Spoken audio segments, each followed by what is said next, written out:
Тадам! Деп баштайсызбы? Ооба. Жаңы жыл келет атпайбы? Биз ашканадабыз жана жаңы жылды утурлай.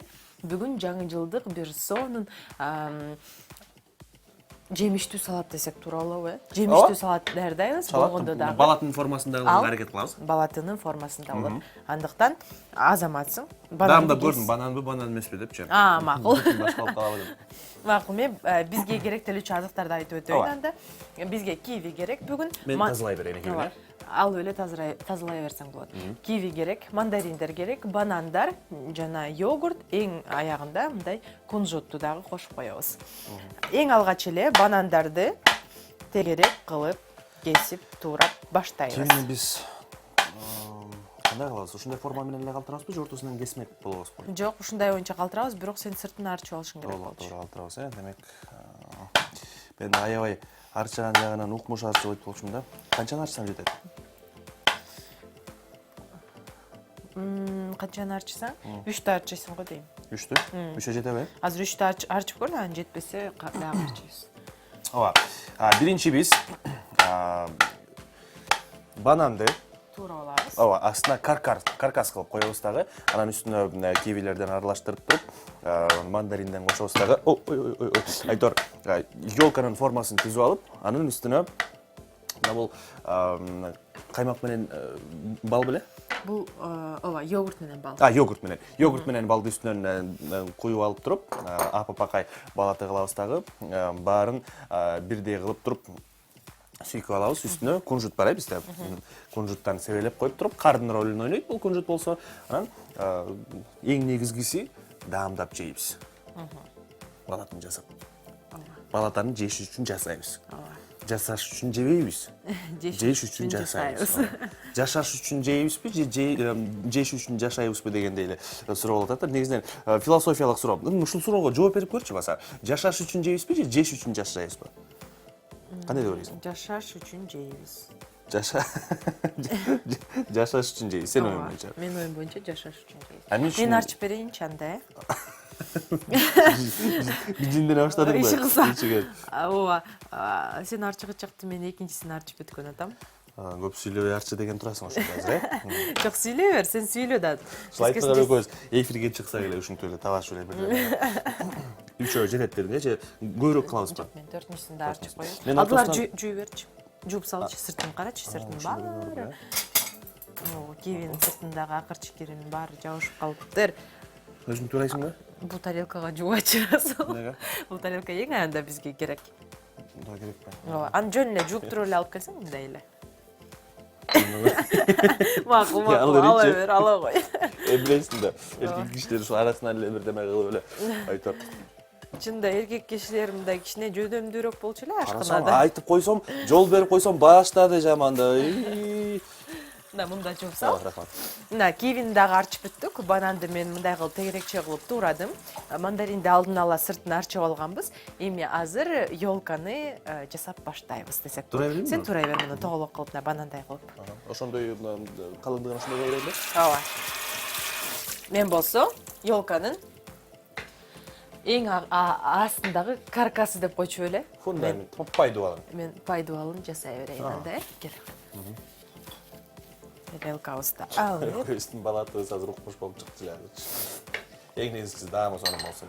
Ооба. Бирок негизинен адистер айтышат, тамактын даамына гана эмес, сырткы келбетине дагы көңүл буруш керек дейт. Анткени биз визуалдуу түрдө тамакты кооз болуп турган тамакты көрсөк, аны жегенге дагы табитибиз ачылышы мүмкүн деп турат. Анан баягы майталы жуулбаган идиш аякка салып алып, маягы күйүп кетип, бул жагы күйүп кетип, бир башка бир туура эмес формада же кооз эмес формада турса, анда дагы табитибиздин тамак болгон табитибиз дагы бузулуп кетиши мүмкүн экен. Ошон үчүн колдон келишинче креативдүүлүк менен тамак ашты кооз кылып жасаганга аракет кылыш керек экен. Мындай жарайт да. Сонун болот. Мен болсо азыр бул жакты көрсөтүп койсоңуз, урмат байке, астына банандарды тиздим. Четтерине болсо мандариндерди тизип атам. Бул ёлканын, балатыбыздын пайдубалы десек туура болот. Мынтип мандариндерди тизип алам. Анан кайра банандарды коём ортосуна. Ушинтип ёлканы жасаганды биз баштайбыз. Аябай бийик Не болду? Бийик кылабыз. Ең сырын. Узун кылабыз, балатыны чоң кылып. Мен бияқта киви менен мамилемди түздөй албай атам. Киви менен алышып аткан кезиңби сен? Жакшы түзө албай атып окшойм кивини. Биринчи жолу, ишенесиңби, тарыхта биринчи жолу азыр түз эфирден кивини туурап атам. Буга чейин таптакыр туурап көргөн эмесмин кивини. Чын элеби? Үйдөн дагы туураган эмессиң. Бир да жолу. Өзүң кивини анча деле жакшы көрбөйт окшойсуң, Жакшы көрбөйм деп айтпайм, эми кызыгып дагы жебейм да. Жакшы көрүп дагы жебейм. Ошон үчүн жегенди дагы чандай кылып атсам туураганда билбейм, туурап көргөн эмес экен. Азыр туурап атып эстеп атпайм ошол нерсени дагы. Азыр мен бананды дагы туурап алат окшойм. Банан туурап бере бербейсиң. Калың болуп калып турбу? Жок, жетпей калды дейсиңби? Банан менен мамилем сонун. Сонунбу, банан жакшы көрөсүңбү? Банан, ооба, эми негизи эле мен жер жемишке жакын эмесмин. Чынын айтып турган болсом. Сен жакшы көрөсүң да жер жемиш? Аябай жакшы көрөм. Бардык жер жемиштерди жакшы көрөм мен. Андан калса банан ушунчалык пайдалуу экен, жана эч кандай аллергиялык мындай реакцияларды келтирбеген жемиштердин саппашында дал ушул банан турат экен. Ким гана жебесин, кичинекей балабы, ымыркайбы же чоң эле кишиби айтор эч кандай көйгөйлөр жаралбайт ашказан менен. Калориясы да кайбайт. Ооба. Көп. Ачка болгондо, мисалы үчүн, тамактын ордуна банан жеп алсаң дагы мындай тоюмдуу жүрөсүң да. Сонун багат болду. Бир аз радиусун, диаметрин кичирээк кылсаң болмок экен, Жетпей калбайбы балатыбызга? Жетет. Жетет, Ооба. Эми сен айтып атсаң жетет анда. Акыркысындагы. Эң сонун. Негизи балаты же болбосо башка дагы формада тамак аштарды, салаттарды жасасак болот. Мисалы, жаңы жылга бүгүн 24-тө, 25-и. 24-тө. Экөөсү 25-и. 25-и. 6 күн калган турбайбы, Бир жумадан аз калган турбайбы жаңы жылга? Аз эле калды. Жумуш менен болуп атып күндүн кайсынысы болгондагы чынында унутуп калат экенбиз. Анан 6 күн калса. 6 кече жакында ардактуу эле бир ойлонуп көрсөңүздөр, эстеп көрсөңүздөр, кече жакында эле 2019-жылды тосуп атканбыз. Кечинде 12-ге чукул каалоо тилектерди айтып, ажообуздун каалоо тилегин угуп дегендей айтор эми жаңы жылда жасай турган нерселер дагы эмне үйдө жалгыз деген кино тасманы көрүп, кебинде жыл сайын ар бирөө кичи улуусуна карабай баары көрөт. Бул салт деле болуп калды окшойт, ырым-жырым деле болуп калды окшойт. Аны көрбөй жаңы жылдагы толуктарды өткөндөй болбойт. Кече жакында эле жаңы жылды тосуп аткандайбыз. Көз ачып жумганча мына бүгүн жакынкы күндөрү 20-жылды дагы тосуп атканбыз. Картайып атып турбуз айтып. Жылдар, күндөр абдан эле бат өтүп атат. Андыктан ар бир мүнөттү баалап, ар бир мүнөттү мындай татыктуу өткөзгөнгө биз аябай көп далалат жана кандай десем аракеттерибизди кылышыбыз керек экен. Мисалы үчүн биздей болуп мынтип балаты жасап, Кибилерди кандай кылабыз? муну эң аягында азыр көрсөтөм. Өмүрүбүздө мындай балаты жасап көрүшүбүз керек экен, бир да жолу болсо. Эгерде азыр жакшынакай болсо, мен жаңы жылдык столго ушул салатты жасайм. Жок дегенде кивиден дейсиңби? Могу тоголото койгонуңуз жакшыбы же ортосунан кесип алып туруп? Жок, ушундай тоголото. Ошондо бул балатынын немелерин болот, шактарын элестетип атат да бизтерге, Ооба. Ушундай болот, Ооба. Эмнелерди гана кылса болбойт тамак аш менен. Тиги бананды арчыйсың го дейм. Дагы? Ооба, арчып анткени бирөөнү калтырып коюш керек болчу да, мен унутуп калыптырмын да. Ал деген бизге жылдыз жасаганга керек делет. Эң аягында жылдыз жасайбыз го? Ошого керек болот да. Бир эле бөлүкчө керек турат. Сен ошо жылдыз жасай берчи шыгысан да. Колуңан ошол эле кел. Ошол келеби негизи жылдыз жасай аласыңбы дебейсиңби? Жасайсың. Мына мандарин менен банандарды мындай 3 бурчтук пирамида түрүндө кылып биз бул жака тизип алдык. Тарелканын ичине. Андан соң ага азыр мындай балатыга окшош туруш үчүн кивилерди сыртына каптап чыгабыз. Жетпей калса, кивини кайра азыр Расулга арчытабыз. Расул бүгүн шеф-повардын жардамчысы эле болуп атат, иши кылса. Мен ооба жардамчысы неме деп коет го күч куралдуу күчтөрмүн сага жардам берип турам. Мен жылдызчам кошунама окшоп баштады. Кошунан кандай жылдызга окшошпу? Же таптакыр окшош эмеспи жылдызга? Мындай анча жылдыз эмес да. Бираз жылдыз. Эми сенин жаныңда эч кимде жылдыз эмес го дейм. Ким гана жашабасын жылдыз катары эсептебейсиз. Бул карайсыздар. Ким ушунда жылдызча дейт. Азыр мен эстейинчи жылдызчаны. Мен балатым ушундай мындай. Кандай балатын элестетип атат айтайынбы? Азыр айтсам күлкүм келет. Кошунаңа окшош болот да. Берекелүү мындай боорукер балаты болот. Кеңпейил балаты болот. Дебеби, шактары талтайган, чоң. Ооба. Азыр мага дагы башка кийүү керек экен, тиги кийүүбүз чирип кетиптир. Менчи 5 баштуу жылдызча кылбай эле коеюн деп чечтим. Кандай кылайын деп чечтим? Мындай башкача жылдызча кыла берсем болобу? Болот. Мындай жылдызча окшошпой калчудай болот да. Иши кылса каалашыңча жылдызча жасай бер. Мындай жакшынакай көрүнсүн да, бирокчу. Калыңыраак кесип алчу бананды. Ушунчалык Экономдуу адам экенсин, айтор билбейм. Биринчи жылдызчам даяр болду. Азыр элдер кызыгып атышса керек бизди көргөн көрүүчүлөрүбүз. Азыр кандай болот экен булардын балатысы депчи.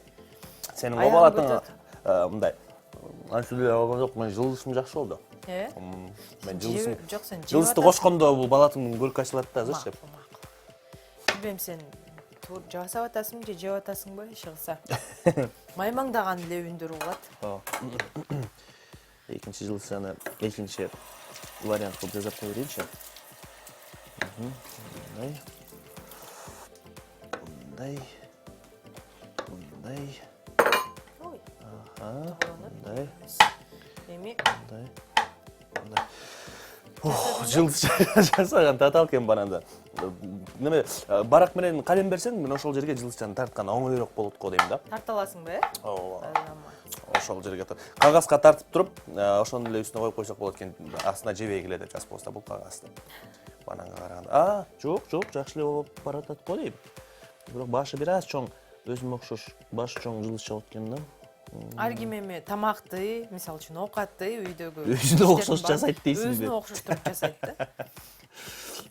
Меники ушунчалык мындай семиз палата болду. Ушундай семизминби? Аялзат ушул 49 килограмм. Мен сенден сурап атам, мен семизминби? Жооптон качпа дебейсиңби? Жок, албетте. Эмнеге семизсиң? Семизбейсиң таптакыр. Мен таяшчага сай берейин да. Ооба. Иши кылса окшошсо эле болду. Жылдызчага сон жылдызча болду. Балатыбыз окшошту. Бир аз мындай дардайган жылдызча болду да.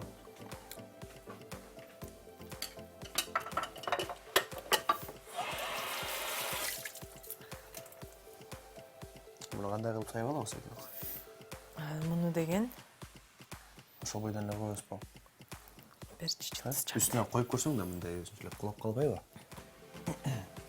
Эфир бүткүчөктү кулабай турса эле болду.